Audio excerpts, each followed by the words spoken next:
또 약속하신 이는 미쁘시니 우리가 믿는 도리의 소망을 움직이지 말고 굳게 잡아 서로 돌아보아 사랑과 선행을 격려하며 모이기를 패하는 어떤 사람들의 습관과 같이 하지 말고 오직 권하여 그날이 가까움을 볼수록 더욱 그리하자.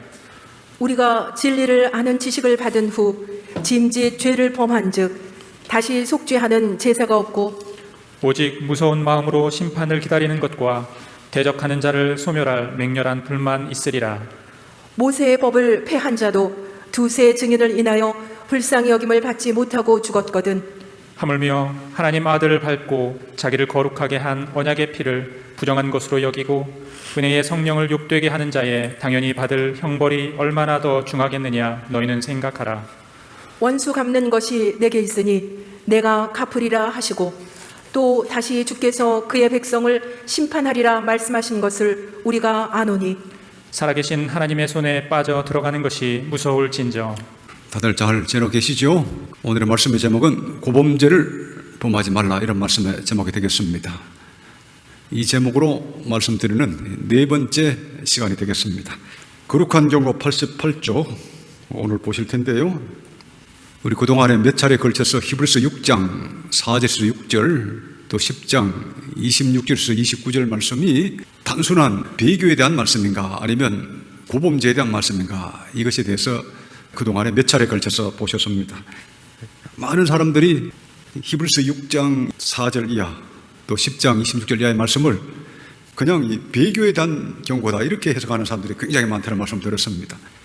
성경은 어떤 모양으로 보든지 간에 이것이 고범죄, 고의적으로 범죄하는 것, 짐짓 죄를 짓는 것에 대한 경고임을 누구나 알 수가 있는 아주 좀 엄숙하고도 분명한 말씀임에도 불구하고 많은 사람들이 그건 너무 과하다고 생각했는지 그냥 이건 단순히 배교다, 예수님을 믿다가 마호메트를 믿든지 뭐 불교로 가든지 무신론자가 되든지 이렇게 되는 그런 경우에 대한 경고의 말씀이지, 어떻게 이것이 고범죄, 뭐 자범죄 이런 것에 대한 경고인가, 이래서 도무지 이 말씀의 이 수준을 받아들이지 못하고 계속 고집하는 경우가 많다는 말씀을 들었는데, 우리 지금까지 몇 차례 걸쳐서 초대교회 교부들은 이걸 다 고범죄, 고의적으로 죄를 짓는 것에 대한 경고라고 그렇게 해석했다는 것을 우리가 그동안에 살펴보셨습니다.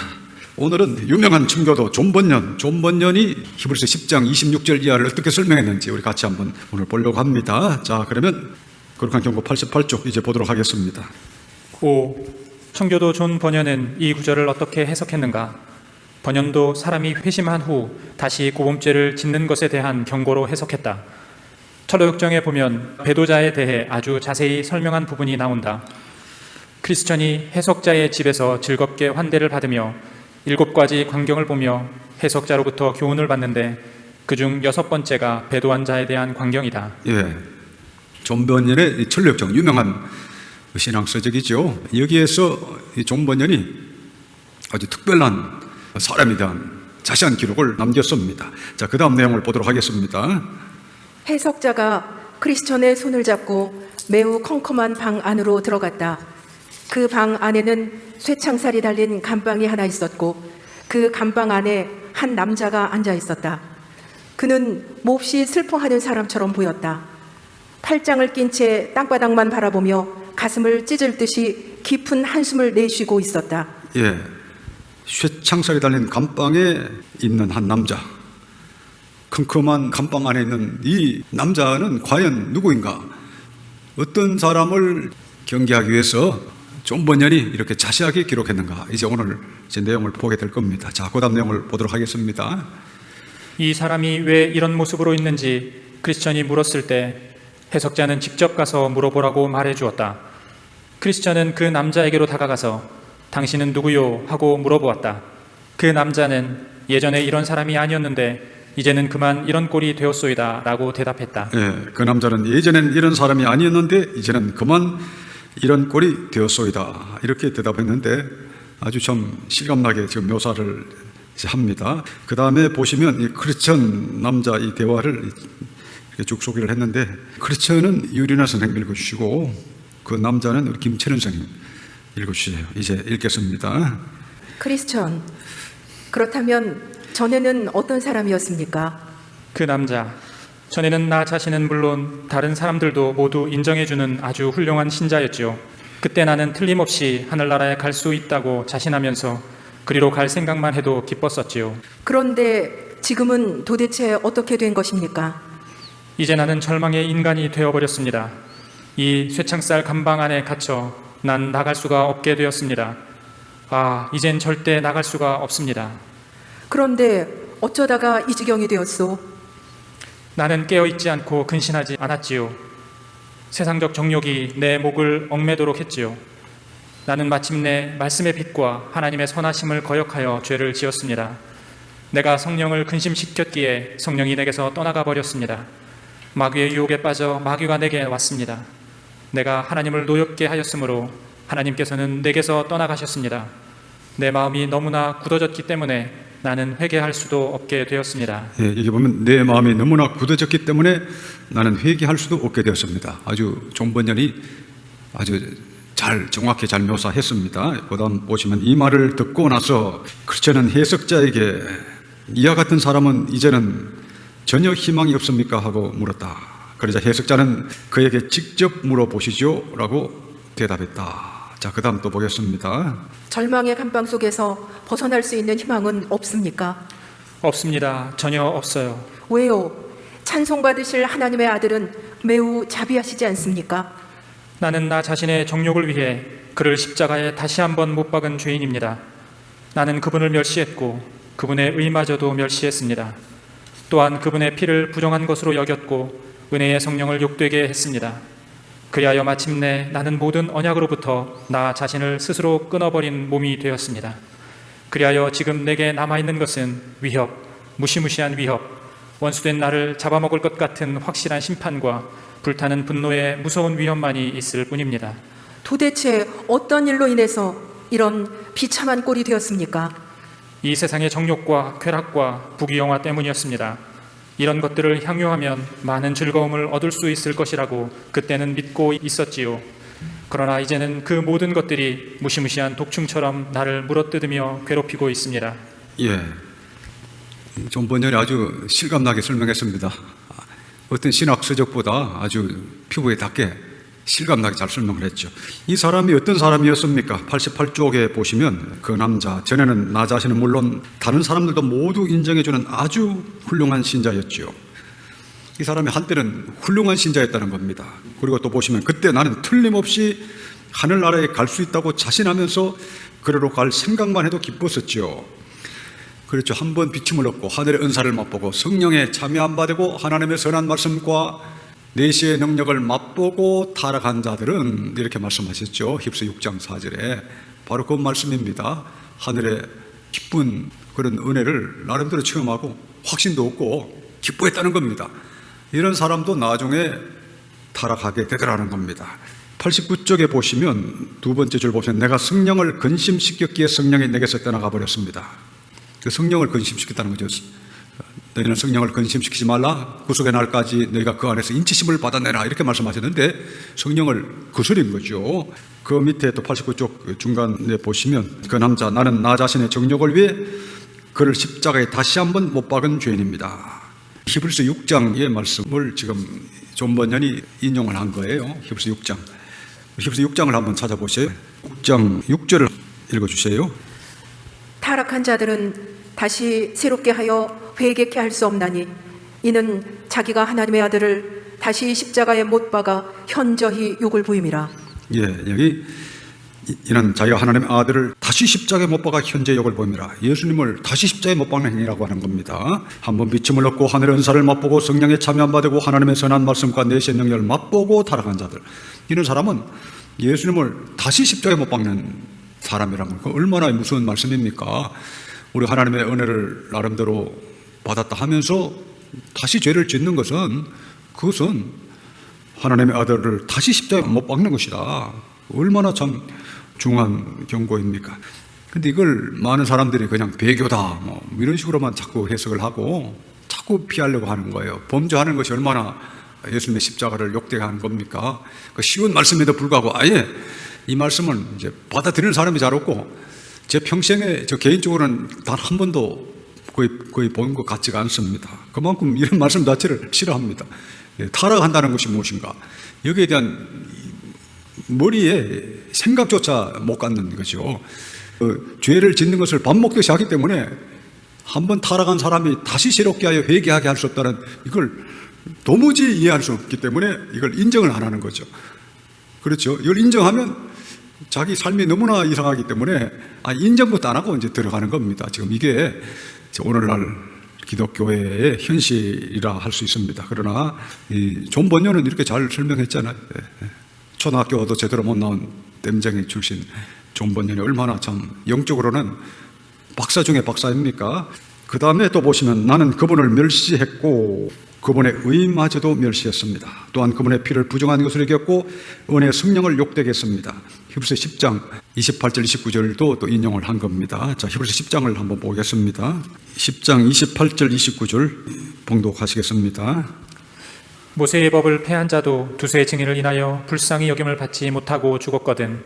하물며 하나님의 아들을 밟고 자기를 거룩하게 한 언약의 피를 부정한 것으로 여기고 은혜의 성령을 욕되게 하는 자의 당연히 받을 형벌이 얼마나 더 중하겠느냐. 너희는 생각하라. 여기 29절 보시면 하물며 하나님의 아들을 밟고 자기를 거룩하게 한 언약의 피를 부정한 것을 여기고, 예수님 믿는다고 하면서 다시 고범죄를 지으면 이렇게 하는 거라는 거죠. 자기를 거룩하게 한 언약의 피를 부정한 것을 여기고, 이런 짓이라는 것입니다. 은혜의 성령을 욕되게 하는 자. 그러니까 믿는다고 하면서 고범죄를 지으면 은혜의 성령을 또 욕되게 하는 자라는 겁니다. 그렇지 않습니까? 이렇게 당연한 말씀을 인정하기 싫어가지고 이거 뭐 눈을 딱 감아버리는 거죠. 그러니까 마귀가 진리의 말씀을 이렇게 딱 볼 때 눈을 딱 감게 하는 거죠. 그냥 그거에 여기 소경이 되게 하는 거예요. 순간적으로. 그래서 이 전 세계 기독교인들이 거의 전부가 이 순간적 마귀의 미혹을 받아서 다 소경이 된 상태죠. 이게 소경이 된 상태라고 하는 것을 깨닫고 사는 사람이 얼마나 될까요? 자, 그 다음에 보시면 그리하여 지금 내게 남아있는 것은 위협, 무시무시한 위협, 원수된 나를 잡아먹을 것 같은 확실한 심판과 불타는 분노의 무서운 위협만이 있을 뿐입니다. 그러니까 이 크리스찬이 묻습니다. 도대체 어떤 일로 인해서 이런 비참한 꼴이 되었습니까? 하니까 존 번연이 아주 쉽고 명료하게 간단하게 답을 합니다. 이 세상의 정욕과 쾌락과 부귀영화 때문이었습니다. 이걸 쫓다가 고범죄를 지었다는 거 아닙니까? 뭐 예수님 믿다가 불교 믿었다든지 마음에도 믿었다든지 그런 차원, 그렇게 저급한 차원을 이야기하는 거 아니에요.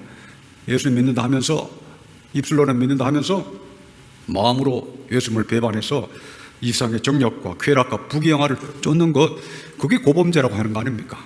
그게 고범죄죠. 그게 그 죄라고 하는 것에 대한 근본적 개념이 없습니다. 요즘은 뭐 철저한 회개를 하고 죄 씻음 받고 그리고 성령으로 철저히 새롭게 함을 받아야 거듭남을 얻어야 참된 구원이다, 이런 구원론 자체가 거의 없기 때문에 그냥 교회 다니면 구원받은 걸로 생각하고 그냥 기껏해야 사형리로 그냥 믿는다 그러면 구원받은 걸로 아는 정도니까, 철저히 죄를 각성하고 철저히 회개하고 철저히 속 사람이 성령으로 변화돼서 새 사람이 되는 그 과정을 모르기 때문에 이게 지금 마음으로 범죄한다는 것이 얼마나 심각한 건지, 고범죄라는 것 자체를 잘 모르는 것 같습니다.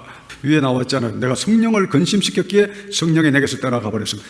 그러니까 오늘날 이 시대의 사람들은 성령을 근심시키는 건지 뭔지를 아예 몰라요. 왜냐하면 성령의 감동 감화를 받아서 순종해서 성령을 받게 되는데, 애당초 성령의 음성을 듣고 순종하는 그걸 해본 적이 없거든. 그러니까 하나님 앞에 성령의 감동 감화 속에서 철저히 회개하고 또 성령이 새롭게 하시는 은혜를 처음 해야 이 죄가 뭔지, 얼마나 죄가 하나님이 싫어하시는 건지 그런 걸 알게 될 텐데, 그러니까 이 자범죄, 고범죄에 대한 개념이 없는 것이 오늘날 이 시대의 영적 수준입니다. 그래서 존 번연 아주 설명을 잘했습니다. 이 세상의 정욕과 쾌락과 부귀영화 때문에 이걸 추구하는 사람은 고범죄를 짓는 것이라는 거죠. 그게 당연한 거죠. 당연한 거. 야고보서도 그랬잖아요. 가늠하는 여자들이여 세상과 뻗된 것이 하나님과 원수임을 알지 못하느냐. 하나님과 원수되는 일이죠. 우리가 세상을 짝하고 세상을 추구하는 것은 하나님과 원수된 일이에요. 그것이 어떻게 성령께서 근심하지 않겠습니까? 그것이 어떻게 고범죄가 아니 되겠습니까? 그래서 고린도전서 5장에 보면 이러한 자를 출교하라 하는 데서 보면 뭐 간음하는 자, 뭐 도적, 거기 보면 탐남하는 자, 탐심을 부리는 자, 출교하라게 되어 있습니다. 성경에 탐남하는 자, 그러니까 탐심을 부리는 자, 탐심은 뭔가 세상 욕심을 여전히 갖고 교회생활을 하는 사람을 말하는 거예요. 그래서 이 세상 욕심을 갖고 교회를 다니는데 세상 욕심을 못 버린 사람은 출교입니다. 성경에는. 그래서 늘 말씀드린 바는 전 지구상에 예수님 재림하셨을 때 말씀드린 한 교회가 몇 교회가 되겠느냐, 그리고 몇 명의 목사와 교인이 천국 갈 것인가, 이걸 잘 생각해야 됩니다. 우리 인간의 생각으로 우리가 천국 가고 말고 하는 게 아닙니다. 천국 가고 말고는 하나님이 하시는 것이고 또 방법까지 가르쳐 주셨습니다. 그날에는 내가 너희를 심판할 것이 아니고 내가 너에게 한 그 말이 너희를 심판할 것이, 이렇게 분명히 말씀하셨어요. 그러니까 본래 이런 사람은 그냥 출교의 수준이에요. 한번 볼까요? 오랜만에 고린도전서 5장을 봅시다. 9절에서 13절 봉독하겠습니다. 내가 너희에게 쓴 것에 음행하는 자들을 사귀지 말라 하였거니와 이 말은 이 세상에 음행하는 자들이나 탐하는 자들과 토색하는 자들이나 우상 숭배하는 자들을 도무지 사귀지 말라 하는 것이 아니니 만일 그리하려면 세상 밖으로 나가야 할 것이라. 이제 내가 너희에게 쓴 것은 만일 어떤 형제라 일컫는 자가 음행하거나 탐남하거나 우상 숭배를 하거나 후욕하거나 술 취하거나 토색하거든 사귀지도 말고 그런 자와는 함께 먹지도 말라 함이라. 외인들을 판단하는데 내게 무슨 상관이 있으리오마는 교중 사람들이야 너희가 판단치 아니하랴. 외인들은 하나님이 판단하시려니와 이 악한 사람은 너희 중에서 내어 쫓으라. 예, 이번 외인들은 하나님이 판단하시려니와 이 악한 사람은 너희 중에서 내어 쫓으라. 이 출교를 하라는 거죠. 이 출교의 내용이 보셨던 11절에 보면 만일 어떤 형제라 일컫는 자가 음행하거나 탐남하거나, 이 탐남, 세상적 욕심을 버리지 못하고 살아가는 것, 우상 숭배를 하거나 후욕하거나 남을 헐뜯는 거죠. 근거 없이. 그 다음에 술 취하거나 토색하거든 사귀지도 말고 그런 자와는 함께 먹지도 말라. 이 말씀대로 하면 지금 예수님이 오셔서 심판하시면 이 말씀대로 너 행했느냐 했을 때 버티낼 목사가 지구상에 몇 명이 되겠습니까? 우리 교회는 잠시라도 이거를 계속 유지를 해왔고 지금은 우리 교회 시스템으로, 말씀 양육 시스템으로 자동으로 이걸 거르는 시스템을 지금 만들어 놨죠. 이걸 아예 가르치지도 않습니다. 이게 하나님 말씀인 걸 가르치지도 않고 이렇게 돼야 된다는 걸 아예 가르치지도 않고 그냥 살아갑니다. 그러니까 참 이게 얼마나 무슨 이야기입니까? 그 성경에서 말씀하는 하나님의 거룩함의 수준, 하나님의 우리 성도들에게 말씀하시는 이 거룩함의 수준이 굉장히 높습니다. 그러니까 문제는 사람들이 너무나 거룩함의 수준이 낮기 때문에 이걸 못 받아들이는 거죠. 그러나 성경의 말씀은 금방 우리 지금 히브리서 10장 26절 이하에도 보셨고 또 지금 고린도전서 5장 9절 이하의 말씀을 보셨는데 성경에서 하나님께서 우리들에게 요구하시는 이 거룩함의 수준이라는 것은 엄청나게 높은 겁니다. 이게 어떻게 보면 기쁜 소식이라고 해야 될까요? 슬픈 소식이라고 해야 될까요? 참 헷갈릴 때가 많습니다. 하나님이 우리에게 요구하시는 거룩함의 수준이 이렇게 높다. 저는 예수님 처음 믿었을 때는 바로 그것 때문에 예수님을 사랑했고 기뻐했고 하나님의 백성이 된 걸 기뻐했는데 나이도 들어가면서도 목회를 또 오래 하다 보니까 그 말씀이 꼭 기쁜 말씀만으로 또 작용하는 것도 아니구나. 사람들이 너무나 이 생각 자체가 삶은 둘째 치고라도 생각 자체가 이걸 이해하지 못하는 거죠. 인정하지 못하고 그만큼 수준이 떨어지는 겁니다. 그래서 이 말세라고 하는 것이 참 이 도덕적으로 또 영적으로 아주 부패한 거예요. 노아 시대 때 온 땅이 폐괴하고 강포가 땅에 가득하였다. 폐괴가 부패함이 가득했다. 인간의 영혼이. 그래서 하나님이 인간 만드셨음을 한탄하셨다. 그래서 다 쓸어버려라 이렇게 말씀하셨다고 그랬잖아요. 그러니까 이 노아 시대 때 인간의 마음이 폐괴한 거예요. 그 노아 홍수 바로 직전에. 지금이 비슷한 시대입니다. 지금 여러분 아시다시피 이 초대교회 우리 교부들이나 또 우리 그동안 2000년 기독교회사에 보면 그 나름대로 빛나는 성도들이 있었던 적이 제법 있어요. 청교도 때도 그렇고 존버년도 그렇고 이렇게 빛나는 성도들이 참 영웅적으로 거룩한 삶을 살고 또 고난도 기쁘게 감당하고 세상의 모든 것을 초계같이 버리고 세상의 비난도 조금 더 개의치 않고 기쁨으로 하나님을 섬겼던 영광스러운 성도들이 적지 않게 있었던 시대도 있었지만 지금이야말로 아예 너무나 이 거룩함의 수준, 사람들의 인성 자체의 수준이 떨어져서 이거를 깜짝 놀라는 거죠. 깜짝 놀랐어. 히브리서 6장 4절 이하의 말씀 같은 그런 말씀. 한번 비침을 얻고 하늘의 은사를 맛보고 성령에 참여한 바 되고 하나님의 선한 말씀과 내시의 능력을 맛보고 타락한 자는, 이러면 오늘날은 아무 느낌이 없는 거죠. 그런 경험 자체가 없는 거죠. 우리 교회에서 늘 이야기하는 진정한 거듭남에 대한 그런 것에 대한 개념 자체가 없는 거죠. 비침을 어떻게 받아? 하늘의 은사를 맛본다는 게 무엇인가? 성령에 참여한다는 게 뭔가? 모두 이 딴 나라 이야기, 실제로 딴 나라 이야기가 됐습니다. 하나님의 선한 말씀과 내시의 능력을 맛보고, 이게 무슨 말씀인가? 과거의 역사를 보면 이러한 경험을 그냥 평상적으로 경험하는 그런 시대도 있었다는 것 아니겠습니까? 그게 자연적인 어떤 성도들의 삶의 경험이었던 때도 있었죠. 대각성 시대 때라든지 초대교회 때라든지.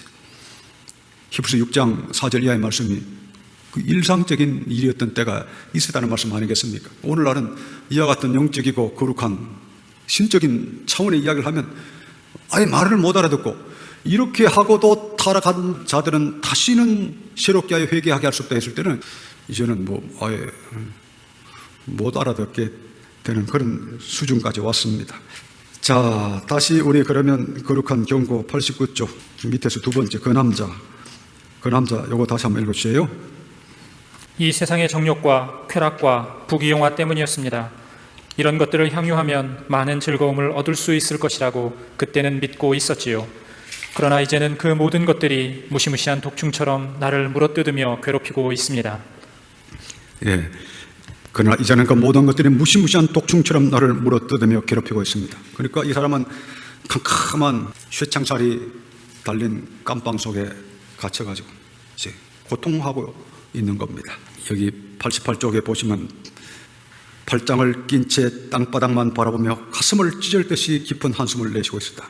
오늘날은 뭐 이런 수준의 어떤 대화 자체가 없죠. 한 번이라도 빛을 받아본 적도 없고, 또 이 사람은 자신이 이제 은혜에서 떨어졌음 때문에 애통해 하는데 오늘날은 이 사람 수준도 안 되는 것 같습니다. 아예 죄의 구렁통에서 살면서 괴로워하지도 않는 그런 시대가 됐습니다.